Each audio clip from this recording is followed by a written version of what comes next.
Hi అండి, welcome back to our channel. ఎంతో టేస్టీగా ఉండే పన్నీర్ మసాలా కర్రీ ఎలా చేయాలో చూసేద్దామా. అందుకోసం అయితే ఆనియన్స్, క్యారెట్స్, క్యాప్సికమ్స్ ఇవన్నీ వెజిటేబుల్స్ అన్నీ ఒక పక్కన పెట్టుకున్నానండి. అండ్ పన్నీర్ అయితే నేను సోయా పన్నీర్ తీసుకొని ఇలాగా బటర్లో కొద్దిగా కారం, ఉప్పు వేసేసి ఇలాగా ఫ్రై చేసుకుంటున్నాను.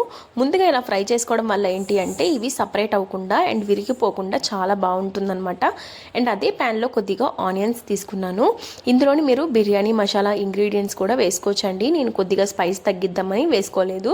ఇందులో అల్లం పేస్ట్ వేసేసిన తర్వాత అన్ని వెజిటేబుల్స్ అయితే కట్ చేసుకున్నాం కదా, అవి అయితే వేసేసుకొని కొద్దిగా సాల్ట్ వేసేసుకొని బాగా ఫ్రై చేసుకోవాలి. నెక్స్ట్ వచ్చేసరికి ఇందులో స్క్విజ్వాన్ చట్నీ అయితే వేసుకోవాలండి. ఇది మెయిన్ ఇంగ్రీడియంట్.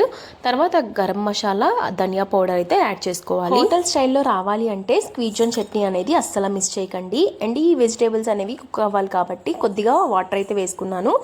వాటర్ వేసుకున్నాక వాటర్ అంతా ఎవాపరేట్ అయిపోయిన తర్వాత ముందుగా కుక్ చేసుకున్న పన్నీర్ కర్రీ అయితే ఉంది కదండి, అదైతే వేసేసుకొని బాగా ఫ్రై చేసుకోవాలన్నమాట. అంతేనండి, ఎంతో టేస్టీగా ఉండే పన్నీర్ మసాలా కర్రీ అయితే రెడీ అయిపోతుంది. పైనుంచి వచ్చేసరికి కసూరి మేతి అయితే నేను ఆన్లైన్లో పర్చేస్ చేశానండి, అదైతే వేసేసుకున్నాను. బౌల్లోకి సర్వ్ చేసుకొని కొత్తిమీర చల్లేసుకుంటే ఎంతో టేస్టీగా ఉండే పన్నీర్ మసాలా కర్రీ రెడీ అండి. Thank you for watching.